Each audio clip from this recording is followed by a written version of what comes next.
ഇതാണ് നമ്മുടെ ഓണം സ്പെഷ്യൽ പാലട ഐസ്ക്രീം. ഇത് ഞങ്ങൾ ഓണത്തിന് വെച്ച പാലട പായസമാണ്. ഇത് വെച്ച് നമുക്കൊരു സ്പെഷ്യൽ ഐറ്റം ഉണ്ടാക്കിയാലോ? അതെ, ഓണത്തിന്റെ ഐറ്റം ആണല്ലേ? അതെ, ഇത് ഞങ്ങൾ ഓണത്തിന് മേടിച്ച ശർക്കര വരട്ടിയാണ്. ഇത് നമ്മൾ പൊടിയായിട്ട് എടുത്തിട്ട് അത് നമുക്ക് ഈ പാലടയിലേക്ക് ഇട്ട് കൊടുക്കാം.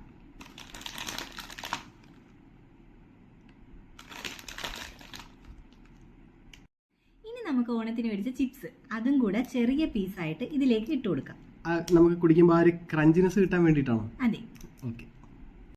എന്നിട്ട് ഇത് നമുക്ക് നല്ലതുപോലെ മിക്സ് ചെയ്തെടുക്കാം.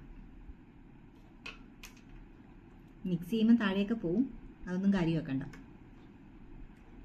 നമ്മൾ പായസം ഒരു ഇച്ചിരി തിക്കാക്കി എടുത്തേക്കും അല്ലേ?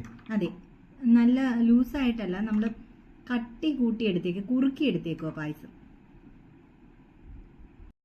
ഇനിയാണ് സ്പെഷ്യൽ ഐറ്റം വരുന്നത്, നമുക്ക് എല്ലാവർക്കും ഇഷ്ടമുള്ള ഐസ്ക്രീം. നമുക്ക് ഈ ഐസ്ക്രീമും കൂടെ ഇതിലേക്ക് ഇട്ട് കൊടുക്കാം.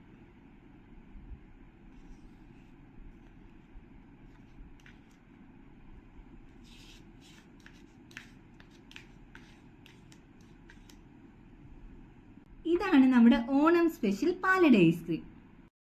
ഇനി നമുക്ക് ഈ പാലട ഐസ്ക്രീം മിക്സ് ചെയ്ത് കുടിക്കാം. ക്വാണ്ടിറ്റി ഇച്ചിരി കൂടിപ്പോയല്ലേ? അതെ, ഇതിപ്പോൾ നല്ലപോലെ മിക്സ് ആയിട്ടുണ്ട്. ഇനി നമുക്കിത് കുടിച്ചു നോക്കാം. കൊള്ളാം, അടിപൊളി. ഇടയ്ക്ക് ആ ശർക്കര പുരട്ടിയും ചിപ്സും ഒക്കെ കഴിക്കാൻ കിട്ടുന്ന അടിപൊളി ടേസ്റ്റ്. നിങ്ങൾ എല്ലാവരും ഒന്ന് ട്രൈ ചെയ്ത് നോക്കണേ. ഇനി ഏട്ടൻ കഴിച്ചു നോക്കട്ടെ. നല്ല മണമൊക്കെ ഉണ്ട് കേട്ടോ.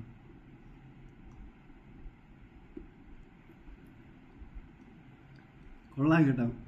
ചിപ്സ് കടിക്കാൻ കിട്ടുമ്പോഴത്തേക്കും അടിപൊളി ടേസ്റ്റ്. ചിപ്സ് കിട്ടുമ്പോൾ ഒരു ഉപ്പിന്റെ ഒരു ഇതുണ്ട്. ശർക്കര പുരട്ടിക്ക് നമ്മുടെ ചുക്കിന്റെ കൊള്ളാം കേട്ടോ, നല്ല രസമുണ്ട്. എനിക്ക് ഇഷ്ടപ്പെട്ടു. നമ്മള് വാനില ഐസ്ക്രീമാണ് എടുത്തത്. വാനില ഐസ്ക്രീം ആയിരിക്കും കുറച്ചുകൂടെ ഇതിനകത്ത് ബെറ്റർ. എന്തായാലും ഓണമൊക്കെ അല്ലേ, ട്രൈ ചെയ്ത് നോക്കുക. എന്നിട്ട് കമന്റ്സ് അറിയിക്കാൻ മറക്കണ്ട കേട്ടോ.